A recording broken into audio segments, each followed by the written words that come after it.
आणि mulching paper जर म्हटला असा एकदा हाताला की आम्ही झाडे ग्राइंडरनं कट करून काढतोय का उपडले की पेपर सुद्धा खराब होऊ देत होऊ देत नाही. आणि दुसरा फायदा काय होतोय त्या जर मुळ्या तिथंच राहिल्या ते गांडुळांना खाण्यासाठी अन्न तयार होतं. अन्न होतंय आणि ऑक्सिजन मुळ्या कुजल्या की डायरेक्ट जमिनीत तर ती वाळल्यानंतर तिथं ऑक्सिजन तळापत जातो. जाण्यासाठी त्याला जागा तयार झाली. जागा तयार झाली. आणि दुसरी गोष्ट काय झाली आम्ही वैदिक सोडले तर ते 1 फुटाबद्दल इझिली आरामात जातं. सहज जातं म्हणजे जमिनीसाठी कुठलंही रोप आम्ही उपडत नाही. म्हणजे गांडुळांना खायला ते अन्न तयार अन्न होतं. आणि एवढं खत होतंय ना त्याचं भयानक खत होतं टनेज मध्ये खत तयार होतं. टनेजमध्ये. हे शेतकऱ्यांनी यातनं एका अभ्यास केला पाहिजे. बुडक्याची वजन जर करायला गेलं तर पावशेर होईल. पावशेर असे किती रुपये बसतात साहेब? 3000 रुपये. 3000 गुणिले 250 7.5 टन खत तयार झालं.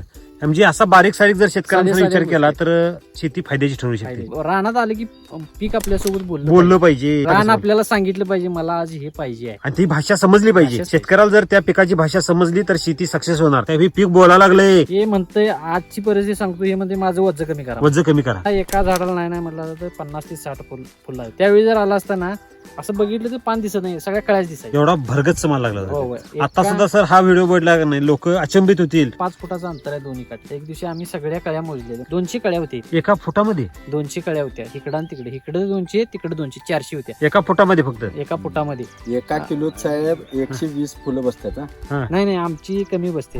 किती? 60-70च बसतात. किती? 60-70च बसतात. साहेबांनी सांगितलं 120 तुम्ही सांगितलं 60 म्हणजे निम्म्यावर आले तिथं. 2-2 फुलांचं वजन 110 ग्रॅम आहे. केमिकल शेती आणि वैदिक शेतीत आपण हा फरक जाणून घेतला तर शेती फायद्याची ठरवायची असेल तर वैदिक शेती केली पाहिजे का केमिकल शेती केली पाहिजे? नाही वैदिकच केली पाहिजे.